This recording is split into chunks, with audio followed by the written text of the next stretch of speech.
Fall camp going on all over the place. I was actually at a practice yesterday. I'll tell you about it in a second. But I was not at South Carolina, but I do want to talk to you about South Carolina for a second. You know, they had the 16th ranked portal class in the country.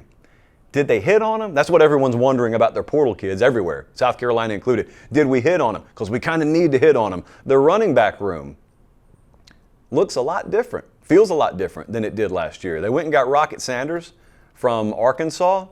And of course, if Rocket Sanders is healthy, Rocket Sanders is a game changer in any conference, SEC included. And they're going to lean on him. Okay, you want to talk about the importance of health of a player. He's got to be healthy for South Carolina. This is not the age of the feature back anymore in college football. This will be a season where South Carolina needs a feature back. So far, and I wouldn't think that they are workloading him particularly heavy up there right now in Columbia, but so far, they really love what they have there. They got to replace a lot at wide receiver. Jacobs, the FSU transfer, that's one to keep an eye on. We're hearing great things about him. And as for Lenora Sellers, the quarterback there, here's the thing about camp. Anyone who can watch fall practice, which is normally closed to media and fans, if you get to watch it, sometimes it's hard to know what you're looking at. And so if anyone does get access to it, sometimes their mind works in highlight mode. Like if you watch SportsCenter, you're not watching a game, you're watching highlights of a game, but you may tell your dad later, hey, I saw the Braves game. Boy, man, we lit LA up tonight. No, you scored 4 runs, and all 4 runs were batted in by 2 guys in your lineup, otherwise they were terrible. Well, that's not lighting LA up, but the highlight made it look like it. Well, in fall camp sometimes, guys make a few wow plays, and if you don't know any better and you're watching that, you'll dude, Lenora Sellers is killing it in fall camp. Well, what if he mishandled 3 snaps that day that also would have cost you a drive, which cost you a game? So my point there is generic, but then we zoom in on Lenora Sellers to say he is having the exact kind of camp that you would expect a guy who hasn't really started yet, but has a ton of potential to have. South Carolina is not a team that is flush with 5-star talent across the board. Okay, there are varying degrees of weaknesses on this team.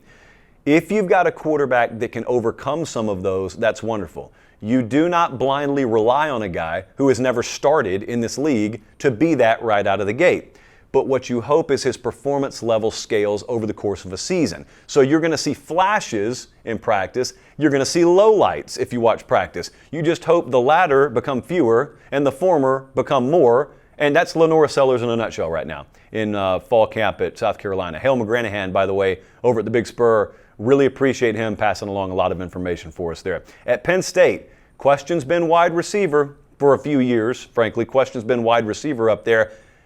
I'll grant you that. Tight end room's a strength. Again, not the first time we've said that about Penn State, but Tyler Warren, we talked about him the other night. I saw Jim Nagy from the Senior Bowl talking about him earlier today. Love him. Hey, Jesse, the other tight end, Andrew Rapplier. Hard name to pronounce, but you better learn it, especially if you're broadcasting a Penn State game, because they love the way he looks. But also Tyseer Denmark, he is a late arrival, which is just what we just call a summer arrival now. If you don't enroll early, you're a late arrival. 5'10", 177 pounds. He was a 3-star wide receiver, I believe, in this last class, but he's come in and been one of the surprises of their fall camp. So remember what we're talking about here. We're talking about a Penn State offense that was totally stagnant, explosive plays non-existent in big games last year. So we're overlapping some of this new talent with a new offensive coordinator. I've told you for a while, NFL people have not sold their Drew Aller stock at all. They think in the right system, that guy can still shine. I agree with them on that. And I think the NFL scouts out there breathe a great sigh of relief when they find out the guy in the white T-shirt who talks in a microphone for a living agrees with them. You know, but be that as it may, this offense could look radically different this year, could look slightly different this year. You got to have playmakers, though. Davian Collins also. Jesse, he was on campus last year, was he not? Collins was there last year at corner, and now they've got a couple of transfers in there because they lost a couple of big names. And strangely, Collins is the guy that we keep hearing the most about. And so A.J. Harris came in there, and Kimber, I believe, came in there, but it's Collins that's first out of the mouth of a lot of people who are close to the program. Tyler Donahue at Lions 24/7, kind of echoing that sentiment when we talk to him. So Penn State starts on the road at West Virginia. You're going to see them very, very early out of the gate. How different does that secondary look at corner? How different does that offense look? Miami, everybody's got an opinion. I was down here yesterday, had nothing better to do, so I went over, knocked on the door, they let me in. I watched practice yesterday over at Miami. I'm going to make a face that you can't see on podcast. You ever make this face before? It's the face where you just saw something either you weren't supposed to see, or you saw something that maybe is just a little bit more, a little bit better than what the public thinks exists behind the curtain. Well, that is Miami right now. Miami looks like an SEC team on the lines of scrimmage. What you do with that talent is up to you entirely. All I can tell you is what the old eyeballs saw. Now I got to keep my mouth shut on a whole lot of things that you see, and that's the trade-off for being able to watch practice. But just in a generic sense, what I've wanted to know about Miami is all these transfer portal guys, are they legit? I don't think there's a team we talk about where I am more comfortable that they consensusly hit on their portal additions than Miami. And keep in mind, Miami really disproportionately went in the transfer portal. There are some guys that I don't care if you're standing on campus at Georgia, I don't care if you're standing on campus in Columbus, Ohio, or Tuscaloosa, those guys would fit right in. Having talent versus having a great football team, two totally different things. Now, I will tell you one thing, that Georgia Tech debacle last year was a disaster. I get a strange sort of sense that that will long-term serve that program well.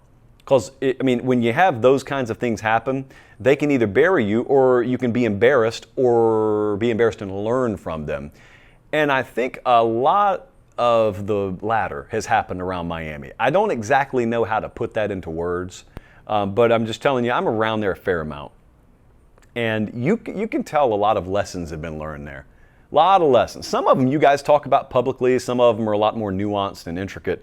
But I'll tell you, the other thing is, as much as we talked about Damian Martinez, I think the running back depth at Miami may be a little bit better than folks give them credit for. I don't necessarily know that that's a position we've talked a ton about, but I think it bears close watching. That's a team that if they are what I think they are at running back, I hadn't even mentioned Cam Ward. I hope you understand what I'm saying there. It's not a quarterback-centric team necessarily. That quarterback's really good. Cam Ward's really good, but this is a team that can beat you a number of different ways. Virginia Tech, defensive tackle did not have a ton of returning production. I think most people who follow the sport closely knew that, but we were up there in spring. We watched them practice in spring, actually, and they kept telling us, this kid out of Duke, Aeneas Peebles, this kid out of Duke we got, he's really good. He's going to play immediately. Kamari Copeland, we got him out of JUCO. We think he's going to play immediately. And they were really limiting their workload in spring because they know they don't have incredible depth there, but those frontline defensive tackles, if they're good to go this season, that greatly enhances their ability to be a run-stuffing unit because they're good in the secondary. That's going to be one of the best secondaries in the conference, but they got that. If they can stop the run, you combine that with what I think will be one of the most effective ground games as well in the ACC. Their over-under win total is 8.5. They're right at plus 1,000 to win the ACC. Don't overlook them. You're going to overlook them, aren't you? A lot of people are going to overlook them. Don't overlook them. Colby Crawford up at VT Scoop. We met Colby when we were up there, by the way, doing a great job. And lastly, I know good and well not many of you have spent a lot of time focused on Louisville. Defensive-oriented team again. You think Jeff Brom and you get this idea in your head, and I'm telling you yet again, defensive-oriented team. Running back, probably a perceived weakness here. Nearly 2,000 yards and 24 touchdowns last year that they have to account for. Isaac Brown is a name I just want you to keep an eye on. Write it down in pencil right now. He's a true freshman running back, and Jody Demling does a good job at Cardinal Authority covering them up there. He told us they can't keep him off the field. They're not going to be able to keep him off the field. Now, I know there's usually a trade-off when you lean on true freshmen instead of just working them in. That may be the hand that they've been dealt at Louisville, but they leaned extremely heavily into the portal as well, which makes them kind of a wild card team. No pun intended. I think also there's another kid, Ashton Gillety.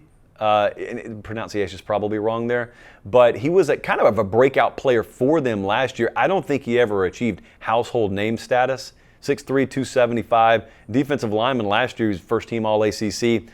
He will be a game wrecker for them this year. They're getting everything they thought they'd get out of him. So I know those, in some cases, aren't the most high-profile camps in the world. Those are the kinds of names, those are the kinds of stories that will impact this season. Everyone's paying attention to Texas with the running back injuries. Everyone's paying attention to Kirby, talking about his roster and how his threes, I mean, God bless Kirby Smart, not having a full three deep in Athens anymore that could win the Big 12 if they wanted to. But Louisville matters too. Virginia Tech matters too. So pay attention to the entire sport, which is what we like to do around here.